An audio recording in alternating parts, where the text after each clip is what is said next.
Good morning, good evening, whatever time of day it is for you. Welcome to this thing that I do called Thor's Entertainment. I am Thor, and this is going to be part 4 of my playthrough through the Resident Evil 2 remake. The character I chose for this playthrough is Claire, and this is going to be her first scenario, and here is what has happened so far. Raccoon City is overrun with zombies and lots of other undead monsters, and we managed to get ourselves stuck in the city's police station for a while.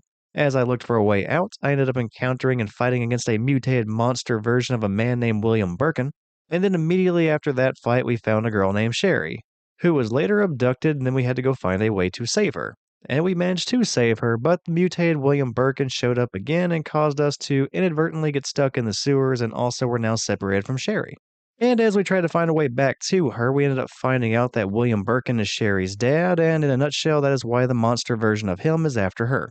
When we finally did figure out Sherry's location in the sewers, we found out there was a locked door between us and her. Along the way, we also met Sherry's mom, Annette, which Annette could save Sherry at any time if she really wanted to, but she decided to just not do that because I guess she's kind of busy. Also, it seems like William may not be far away from Sherry, so we really need to get to saving her. Actually, this game is very quickly turning into what do I have to save Sherry from next?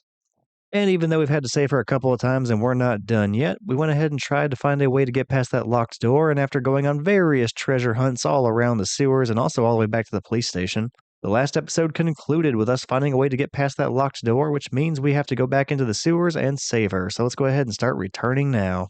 And as we return to the sewers, I made sure to pick up a couple of items, the handle that we need to open certain doors in the sewers, the key for the maintenance areas in the sewers, as well as the plug, the rook plug that we're going to need to open up the door to go save Sherry. Just everything that we're going to need for the remainder of our return to the sewer location, the control room.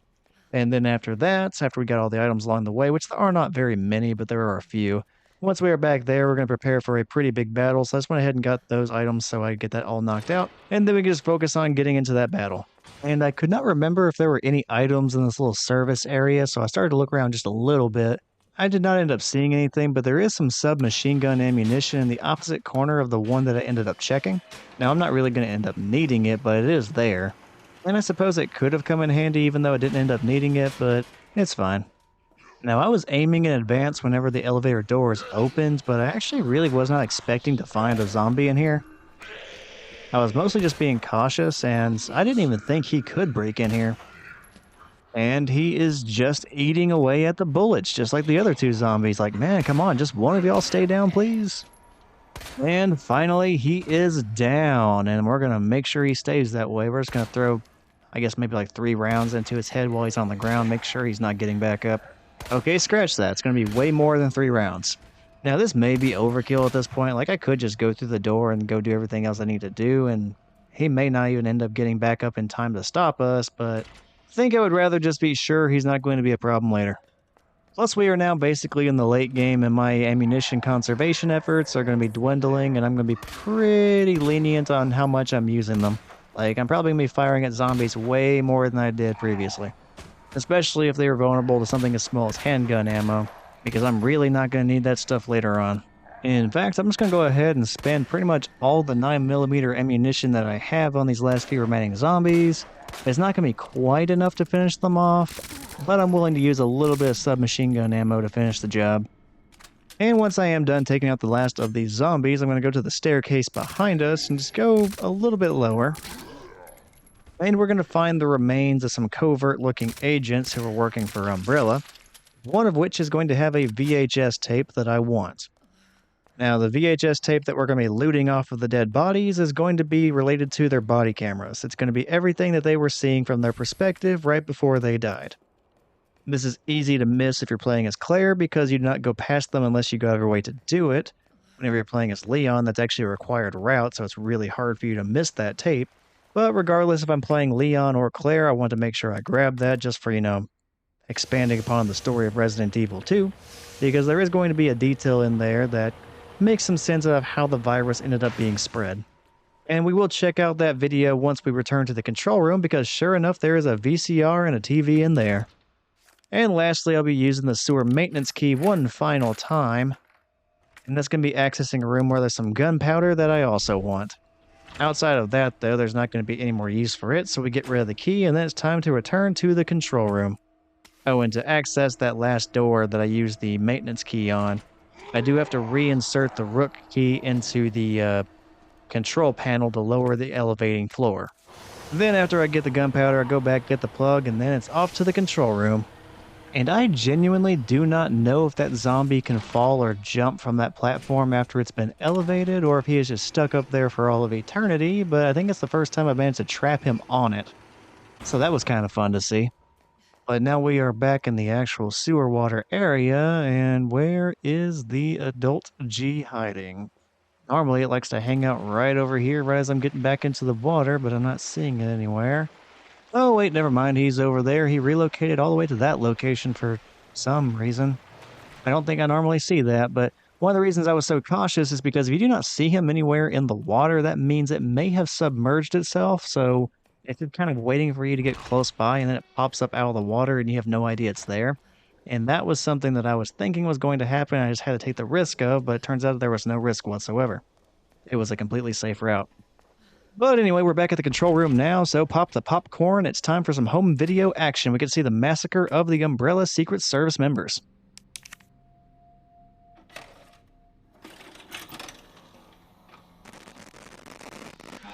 Please. Oh, please, stop. Stop.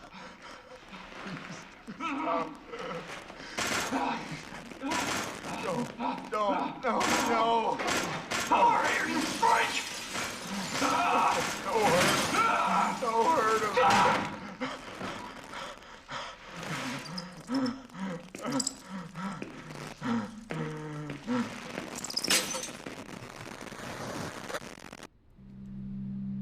Glad I watched that. So besides just all the violence and the death of the USS agents, we got to see that the monster version of William Birkin was the one that took them out, and also they were carrying with them some sort of a suitcase full of vials, which we can assume were containing the virus. And through their little skirmish with William, they fell to the ground, broke, and spread all over the floor. And that's where a bunch of rats ended up finding the virus and started, eating or drinking it. But because of the rats feeding on it, and they likely then went on to spread the virus to the rest of the city. So that was probably the cause of the initial outbreak. Although if that is the case, I am a little bit bummed out that we never got some crazy giant zombie rat boss. I mean, Leon gets to fight a giant zombie alligator. Why couldn't Claire get a massive zombie rat? I'm feeling like the rodents are getting underrepresented here in Resident Evil, and it's not fair. Actually, that's kind of a good question now that I'm thinking about it. Are there any major rodent-related bosses in Resident Evil? Like, I'm thinking it over, and yeah, I guess there is one. Like in Resident Evil 5, there is a zombie bat creature, and bats are rodents, at least I think it's a bat. So maybe we get a rodent boss in Resident Evil 5, but oddly enough, that's not something that they have gone with on many occasions, at least not that I can think of.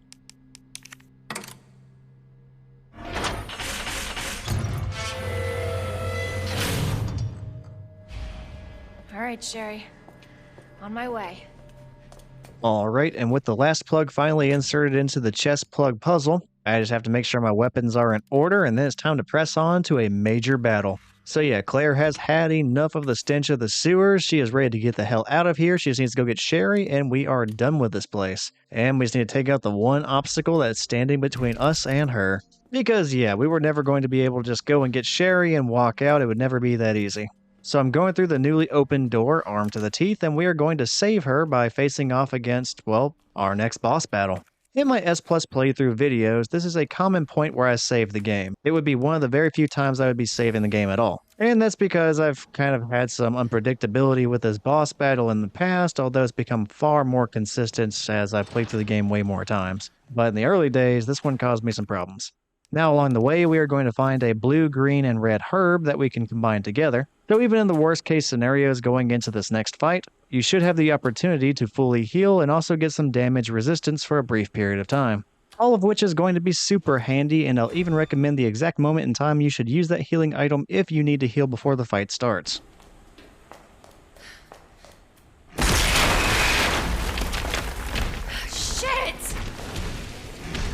In his pursuit for Sherry, naturally we would be confronted by William again, and we're getting a William version 2 to fight against now.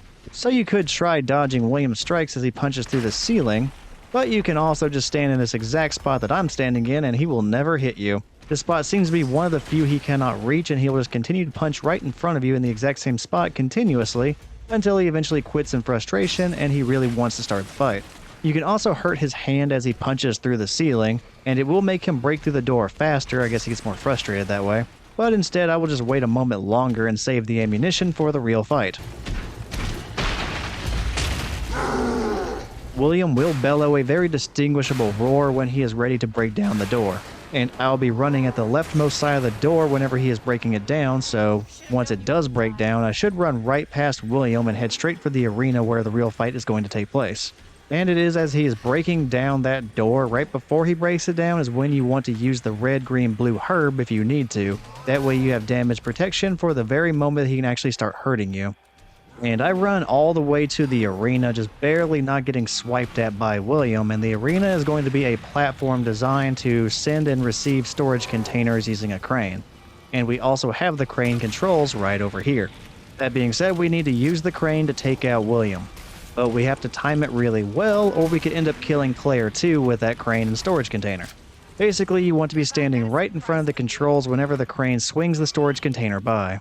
Which we are about to see, and I even have my flash grenade ready to stun him one more time if absolutely necessary, so we make sure that crane hits him. This will usually take more than one hit by the crane to fully defeat William, but technically you can defeat him with just one use of the crane, and that is even an achievement. But you do have to damage William a good amount first, just using whatever weapons you have.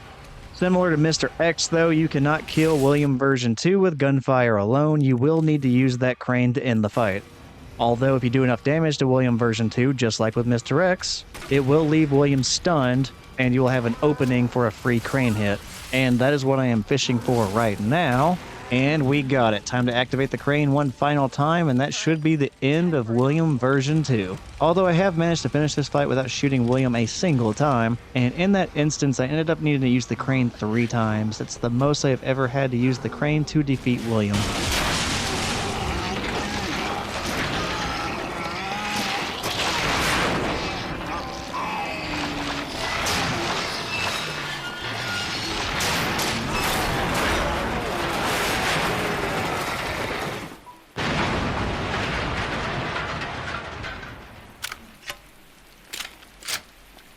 I'm so sorry, Sherry.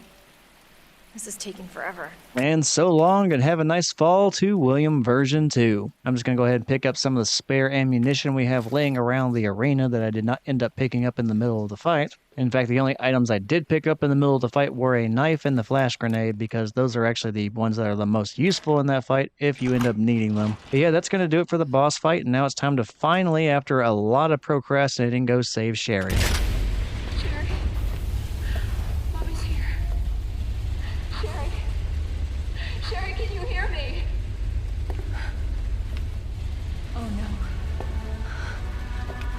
Sherry? Claire? Sherry, are you all right?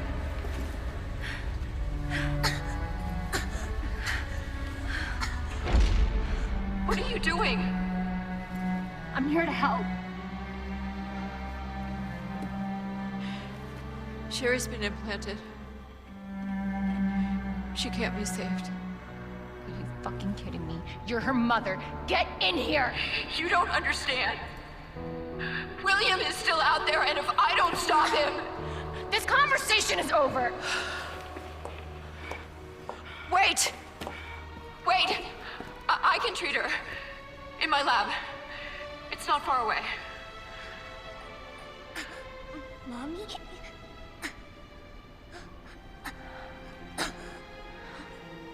There's not enough time. Millions of lives are at stake.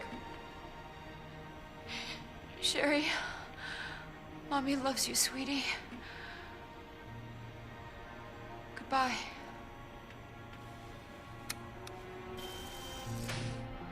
Are you fucking kidding me? Sherry, don't worry. I will get you whatever you need, okay? Why are you doing this? Because I care. Thank you, Claire.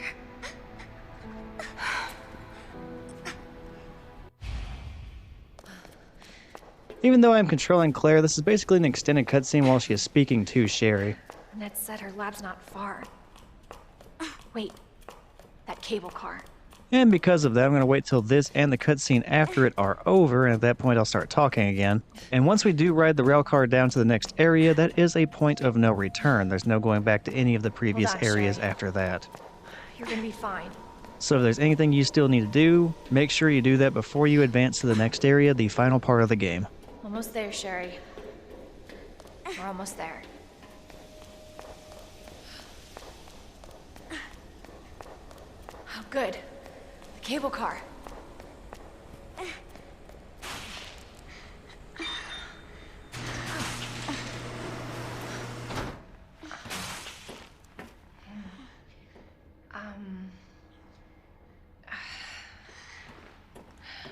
Here. Okay. Here you go. Just hold on, Sherry, okay? You're gonna be just fine.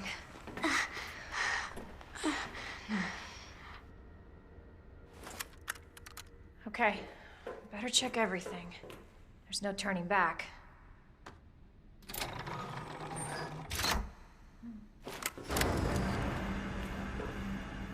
This tram is bound for Nest. Do not exit until the final destination.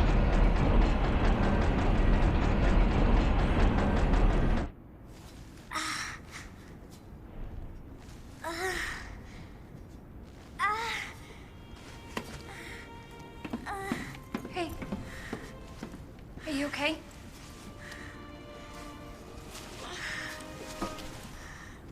Your jacket's so warm. My brother gave it to me. You know it's supposed to be lucky? I don't know what I'd do without you. Are you kidding me? You were doing just fine without me, so I came along and got you all sorts of trouble. I have something of yours. I don't want it. Really? Why not? It's so pretty. It's from my mom. For my birthday last year. All I really wanted was for her to be home more. I know it seems like your mom doesn't care, but... Hey, Sherry, come here.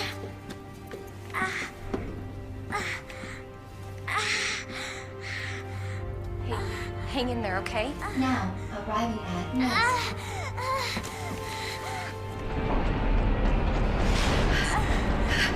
It's okay. I've got you. Come on. And here we are, the final portion of the game. We get to explore around the hidden lab that Umbrella had beneath the city. I'm getting you treatment. Just hold on, Sherry. It's okay. We are just going to need to find a safe place to put Sherry while we wander around. For your safety, stand clear until the doors are fully open. For your safety, stand clear until the doors are fully open. For your safety, stand clear until the doors are Welcome open to Nest. Enjoy your visit.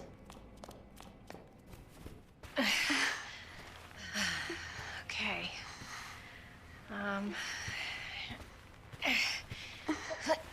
Here you go. All right. Now what? There's gotta be something here. Antiviral agent. That's it. That's gotta be it. Hey. Hey, Sherry. I gotta go. You stay right here, though, okay? I'll be back soon. I promise. Okay, Sherry was nice enough to lend us her wristband that we can use to wander around the lab to some extent. Although I'm curious, what was it exactly that Claire was reading? So if we go back to the computer and take a look at it, we get to see that there was an email left open and it says, "Important, Nest-wide alert. Due to an incident in the North area, all Nest personnel are to immediately use the Devil antiviral agent on themselves." Devil is the only way to prevent G mutation. If you have been infected with the G virus, seek help immediately to target and destroy the G cells in your body. This email is automatically generated in the event of an emergency. Please do not reply to this message. But given the super secret nature of this place, I was half expecting the email to end with some sort of a message like, this email will self-destruct in 10 seconds. But then again, that'd be kind of weird because then Umbrella would be risking blowing up these incredibly rare or possibly irreplaceable pieces of equipment, and I mean, why would they ever do something like that? So based on the email I narrated and also the document that I was looking at but did not narrate, we know that our goal is to find this antiviral agent so that we can use it on Sherry. But we also found out that everything in this lab is essentially cut off based on security clearances that are divvied up based on your wristband number. Right now we have a wristband number 1, which is the lowest possible security level. To continue to advance around this nest lab, we're going to have to find something with a higher security clearance and then use that in our wristband instead, some other new chip. And the security levels go all the way up to a level 4. So starting off with the level 1 that we currently have, we also need to then go find a level 2, a level 3, and then a level 4, and then we should have access to every single part of this lab. And surely by then we'll end up finding that antiviral agent so that we can permanently save Sherry. There's been a lot of saving Sherry in this game, but hopefully that's going to be the very last time, and then we can all have some sort of a happy ending here. Okay, so this very dark cafeteria is full of zombies, but if you follow my exact route, you should be able to dodge every single one of them without having to suffer any sort of damage. And along the way, we'll be sure to pick up some more spark shot ammunition, which may come in handy here in future boss battles. And then once we have looped around the entire cafeteria, we climb a ladder to go into the rafters, and then we end up in the kitchen area. I make sure to pick up some gunpowder as well as a knife that's over here on the counter. And then I am slow to exit the kitchen because there's a zombie lingering around just on the other side of the door in that little area. So I try to identify where he is, that way I do not just run straight into him and take damage. And I don't want that zombie to cause me problems later as I inevitably have to cross through here again, so I try to take him out before I do anything else. And it's mention worthy that this is an armored zombie, so headshots are pretty much going to be the only thing that take him down. So keeping your distance may be a good idea if you're a little bit shaky on the headshots like I am occasionally. And the whole reason we're even over here is because we are looking for a Dr. Wayne Lee. Before I entered this part of the lab, I looked at what was a nap area log, and pretty much everybody had entered and left already with the exception of Dr. Lee. And so we knew Dr. Lee was somewhere in this area, and unfortunately for him, whenever the nest power supply seemed to be cut, shutters in the nap area closed and they closed down on his shoulder, leaving his arm exposed on the other side. And it appears to be a severe wound that he did not survive. And lucky for us, the arm that was exposed to our side happened to be wearing a wristband. And on it we found a level 2 chip. So now our wristband is going to be updated to a level 2 security level and we can advance within the lab. And while we have encountered other Nest personnel in this cafeteria area, none of them appear to be wearing wristbands, so they're kind of useless to us. And also in the nap area, we find one more weapon part, and it's going to be for the spark shot. And that's going to be the very last extra weapon part that we find that we can combine with one of our weapons. So once I attach that to the spark shot, every upgradable weapon that we possibly can have should be fully upgraded. And one of the first new areas that we see within the lab is going to be a junction point that shows us the various sides of the lab that we're going to need to reach. There's going to be a north area, a west area, and an east area. And in the center is going to be an elevator to a basement section that we'll be seeing a little bit later on. And also in the corner was the corpse of another USS agent. And that person happened to have a tape recorder that we got the transcription for, and what it said on it was... Alpha to Ghost. Target is moving to the west area. Must be going to retrieve the G virus. This is Ghost. Understood. Rendezvous at point W3. Roger. This is Alpha. Arrived at destination. Understood. Stand by for target. This is Alpha. I've got eyes on the target. He's going to open the safe. Roger, awaiting the signal. Got eyes on the G-Virus. We're going in. Dr. Birkin, you'll come along with us quietly. And thank you, that was my very best effort trying to do the different voices for that transcription. Anyway, we end up finding out from that transcription that the antiviral agent is going to be in the west area where Dr. Birkin went. So that's where we need to go to try and get that for Sherry. The thing is, we do not have a high enough security clearance to get into that area just yet. We need a level 3 to get there, and we only have a level 2. That being said, though, the east area does allow level 2 personnel to enter it, so we are going to go to that section next and try to find a level 3 chip to add to our wristband. Now, one of the people that was identified within that transcription was somebody going by the codename Ghost. And the corpse that we got the tape recorder from was Ghost. But we're not necessarily done getting to see Ghost because we get a little bit more from him in the Ghost Survivors mode, so yeah, we have that to look forward to. And the Ghost Survivors mode that I am talking about are a series of what-if scenarios for characters that die throughout this game. I mentioned that there's also one for Catherine Warren, the person that was killed by Chief Irons. We saw her back at the orphanage. There is a scenario for the Umbrella Special Forces member Ghost, and we just saw him. And there are 2 more, but I'll get to those whenever I get around to that mode. Oh, God. That's terrible. And after seeing a person in a hazmat suit being crushed by a plant in the greenhouse, we also saw that clenched in his hand was a wristband at level 3. So we know where we're going to get our clearance upgrade from now. We just have to find a way to get to him. But yeah, to complete my previous thought on the Ghost Survivors mode, we will get to see Catherine, Ghost, and a couple of other characters in some what-if scenarios. So yeah, we get to learn a little bit more about them, and we get to see the what-if scenario from the perspective of what if they managed to survive. And I just quickly ran by this creature, but we got to see a very tall plant man stand up as we were running by. And get used to seeing that because I don't want to be anywhere near the plant people in this game. And that is because the plant people are instant kill machines. Dispensing solution now.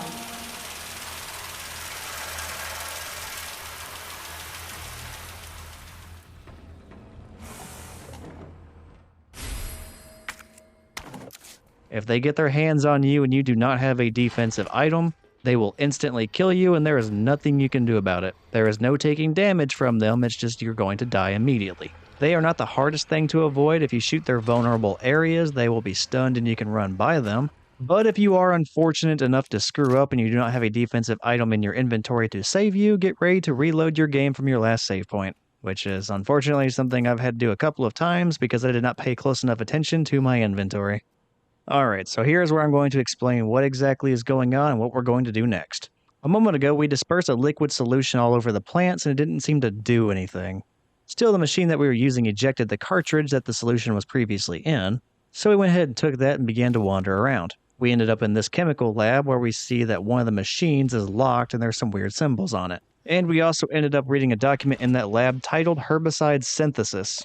And that document explained that the plant that has taken over the greenhouse is Plant 43, which is a fun reference since we had to fight Plant 42 back in Resident Evil 1. So here we have Plant 43, it's taken over the greenhouse, and it's even started making plant people to further evolve and fight off, well, us. But it seems the scientists found a way to defeat it just like the scientists did back in the original game with Plant 42. And the means of defeating it is going to be that solution. So we're going to have to get more of it. Now, the reason why the original did not work, perhaps there was just not enough of it, or perhaps it had been in the machine so long that it was no longer cold enough to work because it does have to be cold in order for that solution to be an effective herbicide. And the locked machine that we saw in that lab contains the solution, so we're going to have to find a way to unlock it. And then we're also going to have to find a means of cooling down the solution to the point to where it's going to be effective against Plant 43.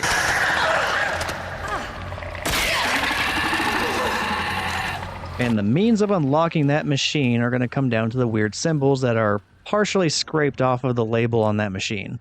Back in the room where we first dispersed the solution, there's actually another machine in there that will allow us to unlock things. And it uses a keypad with those weird symbols on it. So we're going to have to figure out what the full sequence of symbols is for that machine. But as you saw me do a moment ago, if you wander around the greenhouse enough, you're going to find a hatch that also has those weird symbols on it. That hatch is locked until you use the symbols at the keypad to unlock it.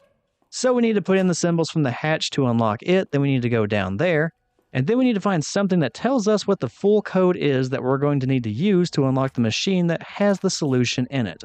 So yay, it's time to go hunt down some codes. Now the hatch is by far the easiest one, the code is right on it. Although easy may be a relative term here because there are a bunch of plant people around you when you're trying to do it. So you're probably going to need to stun a few of them in order to get close enough to the hatch to read it. That is, unless you're incredibly lucky. Now this is going to need to be a pretty quick process, so I would recommend just taking a screenshot of that code and then running back to the room where you disperse the solution where it's safe, and then you can look back at your recording or that screenshot and see what the code was, and then just put that same code into the keypad. That'll unlock it, and then you can run back there and go down the hatch and see what else this lab has to offer you. which as you just saw included me finding a trophy of the DNA symbol, the double helix, and if we examine that and look at the very bottom of it, well, we find that unusual code with the weird symbols. And if you happen to memorize or record the few symbols that were still not rubbed off on that machine, we see that there is kind of a match. So it's safe to assume that what we found on the trophy, that's going to be the code that we need to access that machine with a solution in it. And also while you're down here, I recommend taking out the 3 zombies that are laying on the ground around the area where you found that trophy. We will eventually need to return here and activate the power, and there's going to be another hazard in this area that's going to cause you all kinds of problems if you also have to account for the 3 zombies. So killing them now will save you a lot of trouble later. So with those zombies now being killed and us having access to the code that we need to access the machine with a solution in it, I started to go back to the hatch to immediately go back to the solution. But then I had a change of heart. I went back to the dark room where we killed off the zombies because there is another route that we need to go in order to trigger the hazard. Alright, we need to quickly get past these guys to continue on this route so we get access a very specific item that we're going to need in order to restore power to this area as well as other parts of Nest. And that route's going to take us back to a safe room that we can use to get back to the greenhouse, and then we can access the solution that way. So I figured we'd take that one route so we get the key item, and then we end up where we need to go anyway. And after dodging the lickers, dodging some more zombies, to include one just falling from nowhere basically, we end up on the very top level, and off in the corner to the left we find a signal modulator.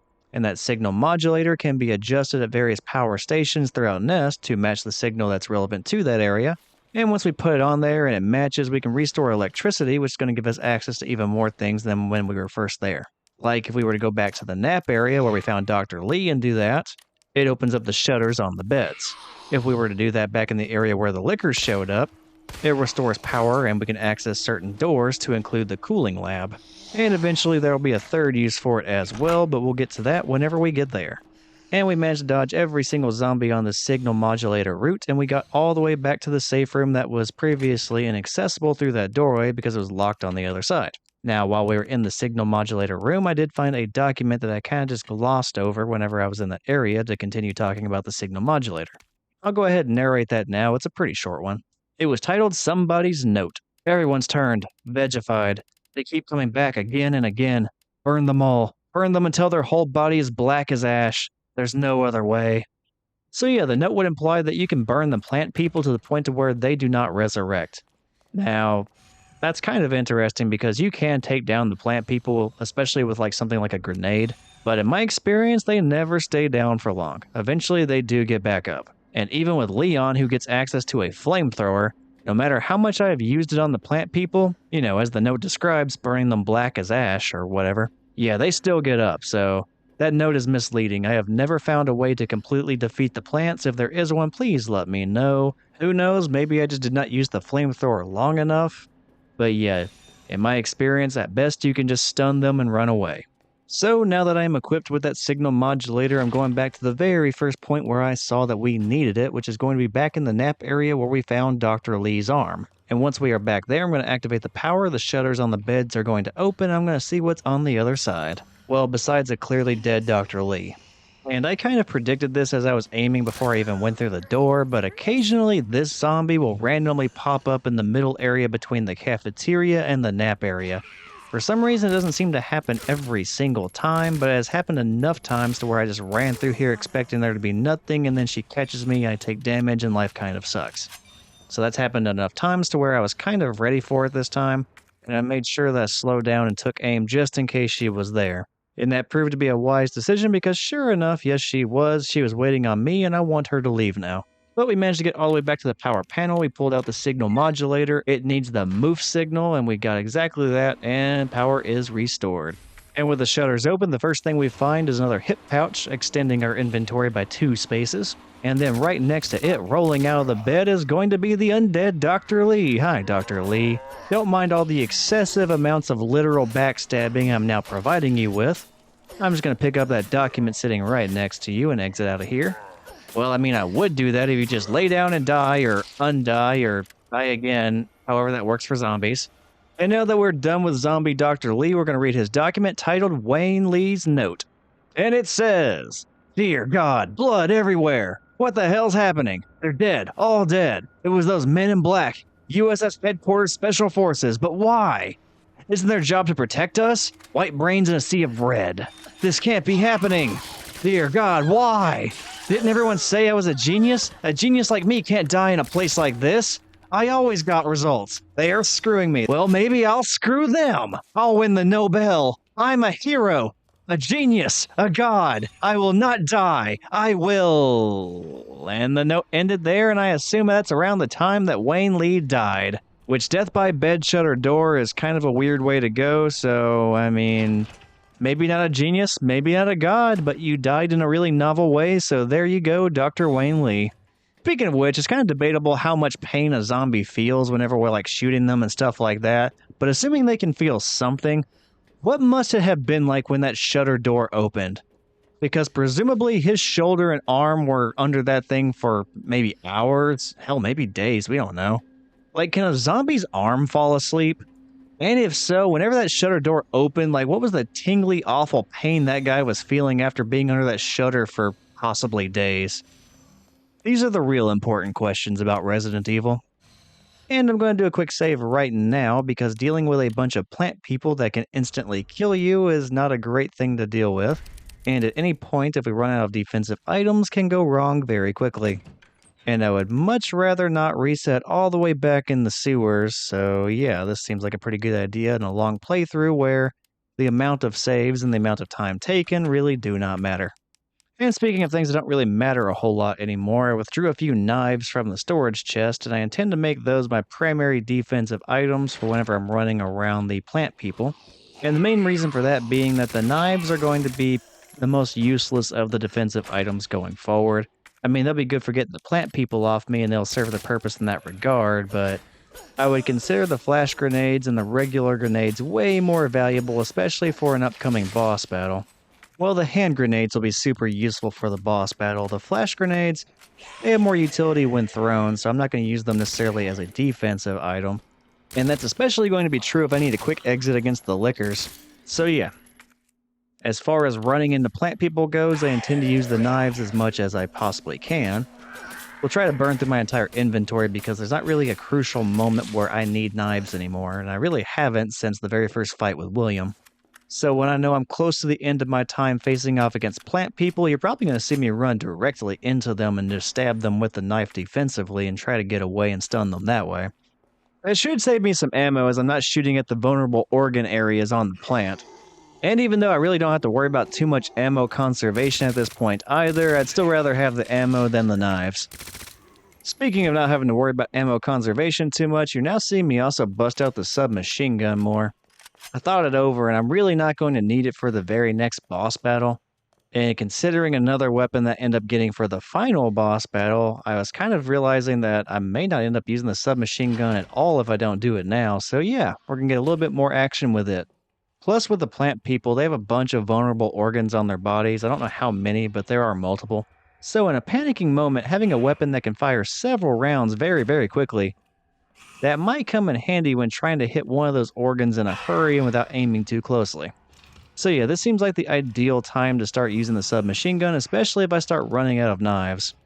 So we are back in the area with the two lickers. I have piqued one of their curiosity, and it's kind of walking around trying to figure out where I am.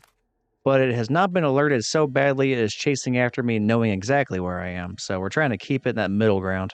And while he's just kind of investigating slowly, I'm trying to activate power in this area. So yay, it's time for more signal modulator, and I'm trying to get the Murph signal. And now that we have knocked that out, electricity is back in this area. I'm trying to tiptoe around the lickers. And I'm trying to get to a safe room that is just through one of the doors that we unlocked by activating the electricity in this area again. In there are going to be some items I would like to have, and I might save when I'm in there, I might not, we will see. And alright, avoiding the lickers was a successful endeavor.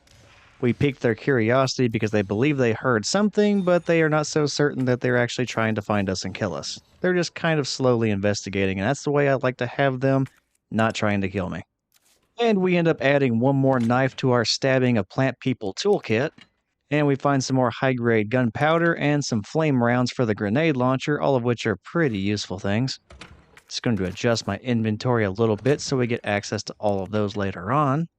And yeah, I decided against saving, but once we are done collecting items in here, we're going to go across that little break area, I guess we'll call it, avoid the lickers one more time, and then we're going to end up in the cryogenic lab, which is also something that has been unlocked now that the electricity has been restored. And it is within that cryogenic lab that we are going to find a tool. And we are going to use that in order to rapidly cool down the solution that we're going to use to kill Plant 43 and the plant people that it is producing. Or maybe I'm phrasing that wrong.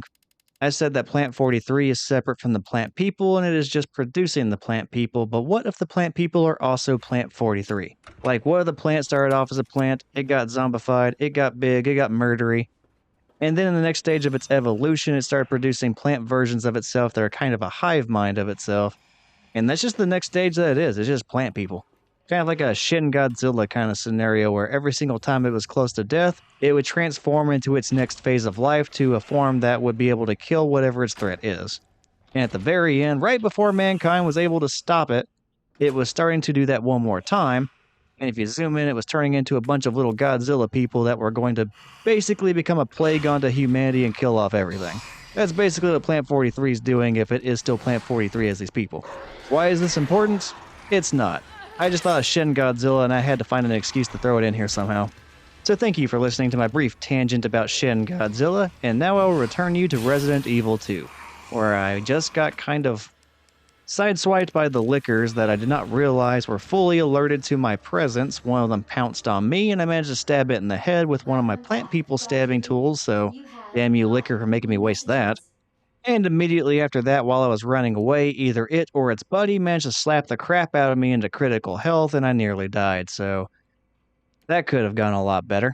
But no, after some difficulties, we managed to get past them, which is going to sting a little bit as I realized I made a huge mistake once I make it to the cryogenic lab. Damn.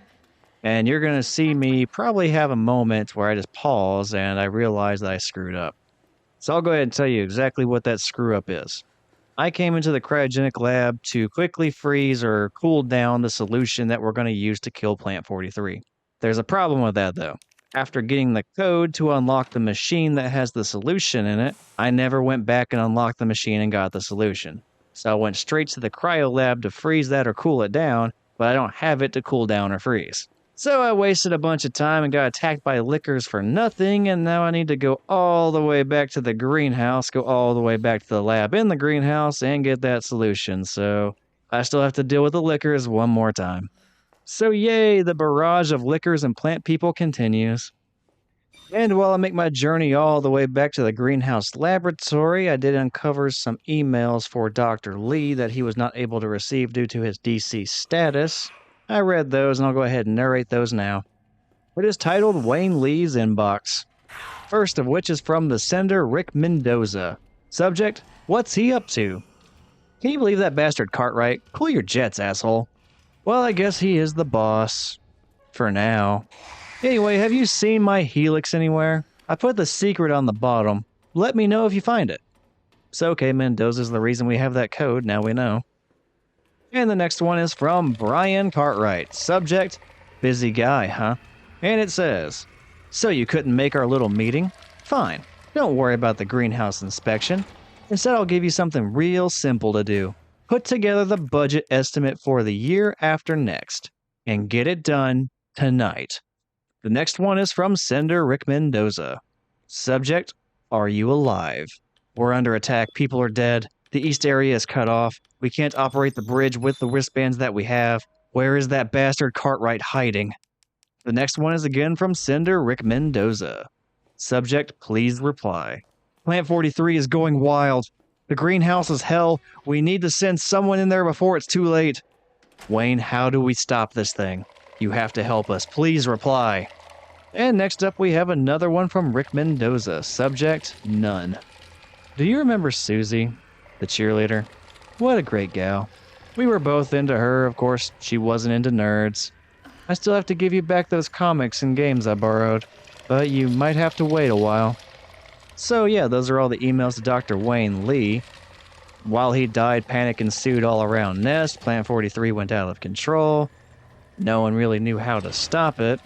And eventually Mendoza realized that Wayne Lee was either dead or there just wasn't anything left that they could possibly do to stop the situation, so it seems like he sent that last email as just kind of him reminiscing right before he died. And for the solution dispersal puzzle, the order that you need to go in for scenario 1, that's going to be red, green, blue, red, green, blue, red, green. Or if you are colorblind, I went ahead and added numbers, and that pattern is going to be 213, 213, 21.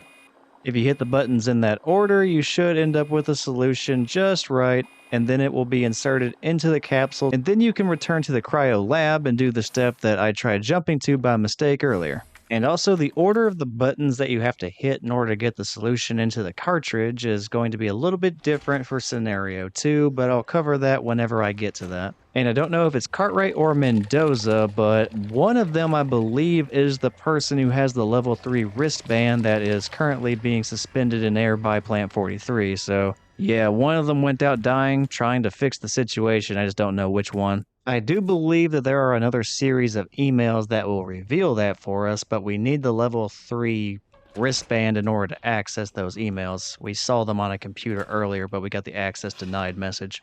So yeah, maybe we'll get the answer to that question here momentarily.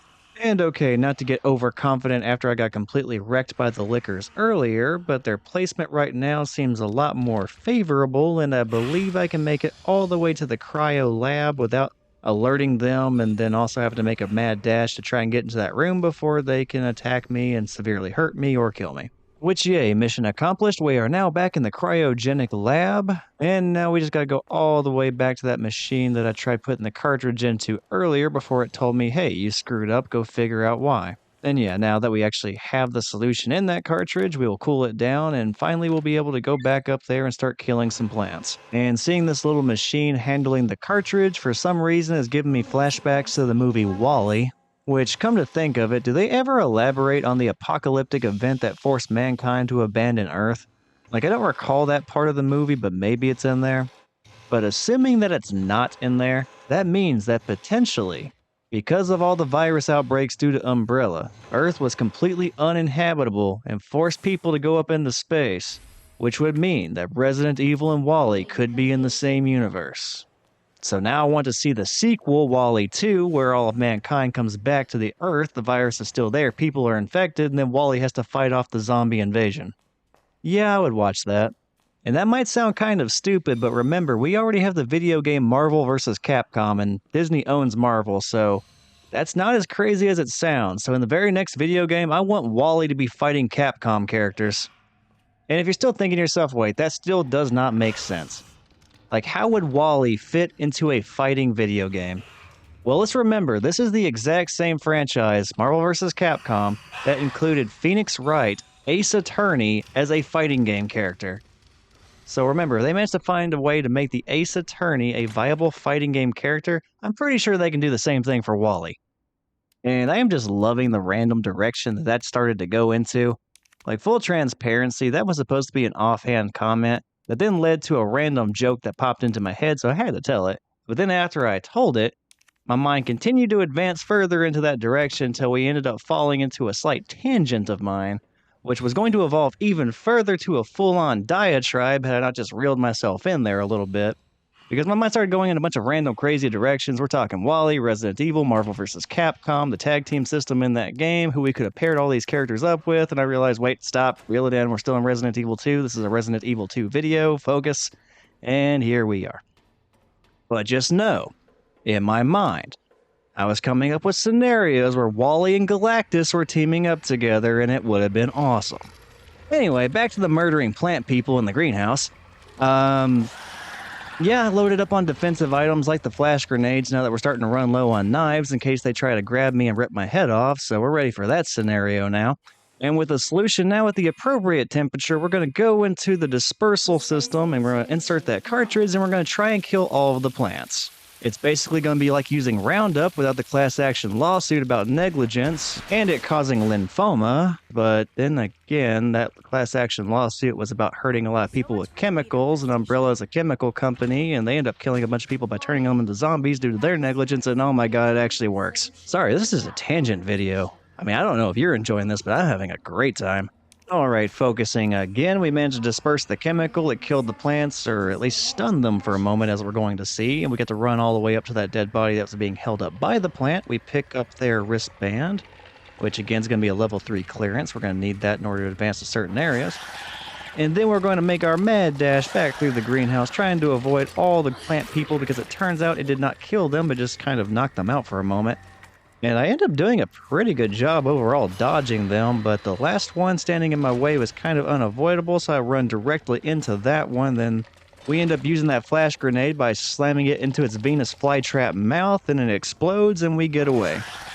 And we end up doing the exact same thing to one more plant person as we try to make it back to the safe room. It explodes, and we are free, and we get out of there pretty safely, all things considered. All in all, not bad, not bad. Senior staff clearance required for computer. Oh yeah, right. I actually have to combine the chip with the wristband, and then we have level 3 clearance. So, okay, let's check out the computer and the emails on it now that we actually have the appropriate clearance. And it says, Brian Cartwright's inbox. Sender, William Birkin. Subject, high priority, increased security. When did Nest become the nest for spies? 3 last month and another 4 this month. And those are just the ones we caught. Step up security, Cartwright, or do you want to end up like your predecessor? Also, I'll be restricting access to the West area from today. Ignore all requests from headquarters for information on G. Those suits contribute nothing to this project anyway. And the next one is going to be from sender, no reply, auto-generated mail. Subject, warning, unauthorized access detected. And it says, herbicide dispersal by unauthorized employee detected in the East area. And it lists that person as Wayne Lee. But we have Wayne Lee's wristband, so hey, that's us. Which means it is now 4:51 in the morning, and man, it has been a long night. And also on that note, the last few episodes have been pretty lengthy, so I'm going to go ahead and conclude this one here. That way I make sure I'm under an hour this time. So, what has happened in this episode? Well, we returned to the sewers in order to try and save Sherry, and along the way we ended up fighting William Birkin for a second time. We smacked the crap out of him with a crane a few times, and we ended up winning, and then we actually went and saved Sherry, kind of. It turns out that Sherry is infected with a G-virus embryo, so we need to save her before that thing chest bursts out of her and becomes a gigantic amorphous blob monster, kind of like what we were fighting in the sewers. Or would Sherry end up looking more like William, constantly mutating? I'm actually a little bit uncertain on that, so I'm kind of curious what would happen, but we're going to try and prevent it from happening at all, so I guess we're never going to know.